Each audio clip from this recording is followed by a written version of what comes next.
self-funding on the business, and then show them some marketing strategies that we've been using. Like I said, that brochure right there as well. So it's been working really good for our team and some other teams that I've been hearing about as well. Yeah, I was able to use some. I had some of those brochures, the Doing Well While Doing Good brochures, on the plane with me as I was coming back from my trip from Boise. But it's so cool to be able to talk with somebody, and I'm asking about what they do, and when they get around to asking me what I do, and I say, well, I teach people how to build an income from home by feeding starving children.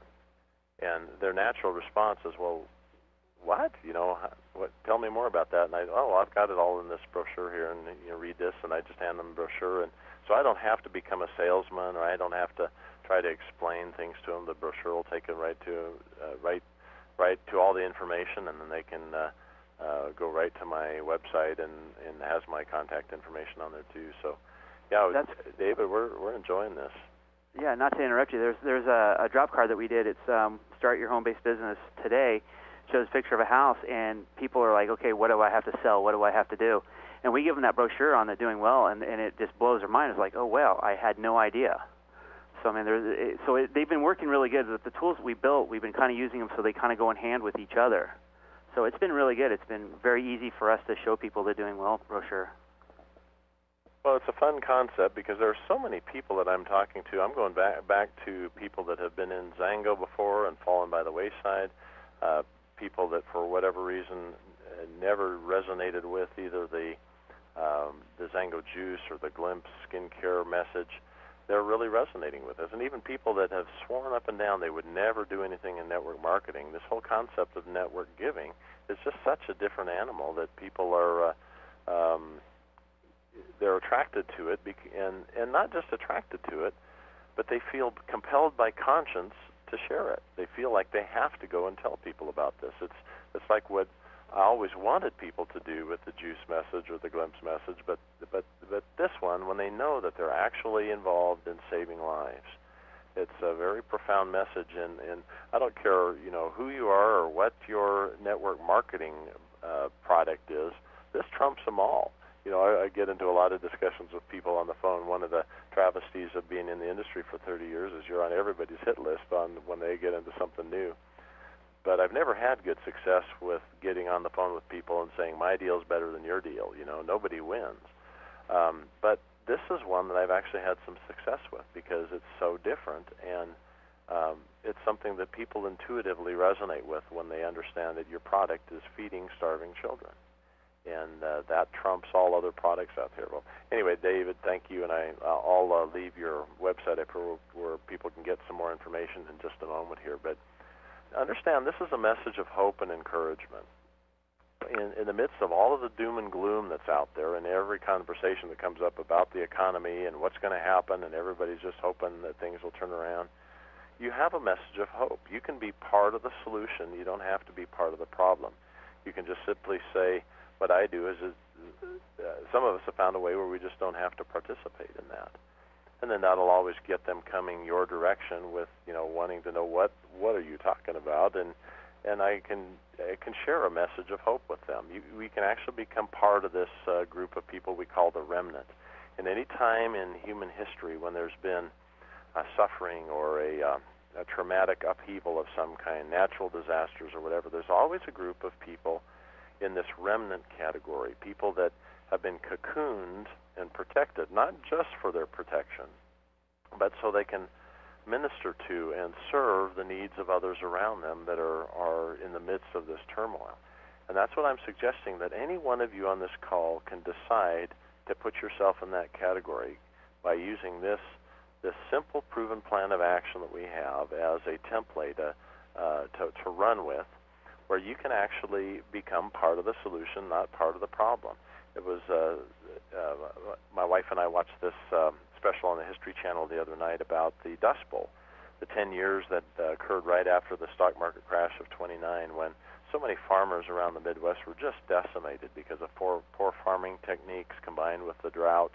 A lot of these people lost everything, and but there were a group of these farmers that were in this remnant class, that they put themselves in a cash position, not a lot of cash, but enough that they could go to these auctions that these big northeastern banks would come in, and they would auction off their neighbor Joe's property, their neighbor Joe's farm. And these guys would agree to come in and bid low, and for $4 or $5, they would pick up Joe's farm. Not just so they could get a good buy on a foreclosure property, but so they could actually let Joe live in his farm and not have to be displaced. And, oh, by the way, pay me back the $4 when you get back on your feet again. That's what I'm suggesting that any one of you on this call can be, and you can put yourself in that situation. I just want to ask you, what are your alternatives? What's your plan B? If it's not our plan B, I hope that you at least have an answer to that question. What can you do about weathering this financial storm? What can you do to help alleviate the problem of world hunger? What other ways can you do this? I hope you do have an answer to that question. And here's some places where you can go to get some more information, some support resources. My little 6-minute video clip, doingwelldoinggood.info. Also zangogoodness.com, the corporate site, and there's also a training site we have called XGO Pro. I encourage you to take a hard look at that. We're using that as kind of the core and foundation for a lot of the training that we're doing. There's also going to be some websites coming out. It's going to be kind of a surprise within the next week or so, where you'll be able to go in and have a full presentation of this meal pack project as part of the website subscription that you currently have. So that's definitely in the works. So wait patiently. Nobody is as impatient as I am in waiting for this. Here's some other detailed information that you can get. Dave and Bobby's marketing site, impactmarketingtools.com, where you can get their tax strategy brochures and their meal pack brochures and some things that will really help you develop free leads in your local area and some of their techniques there. Also, if you want to stay updated on this whole project, the Doing Well While Doing Good project, you can send a blank email to this address here. This is not a website. Send an email to this address, doingwelldoinggood-subscribe @yahoogroups.com. We have some PowerPoints there, some getting started. Our proven plan of action is there. Some resources that just by joining that Yahoo group, it's free to sign up. But it also puts you into the community of people that are like-minded that want to run with this project and keep you updated on when we're doing these webinars and a lot of the success stories that are going on now. I see we're just close to the top of the hour, and I want to close with a little email that I got from my good friend Larry Jones that was on the call just a few minutes ago.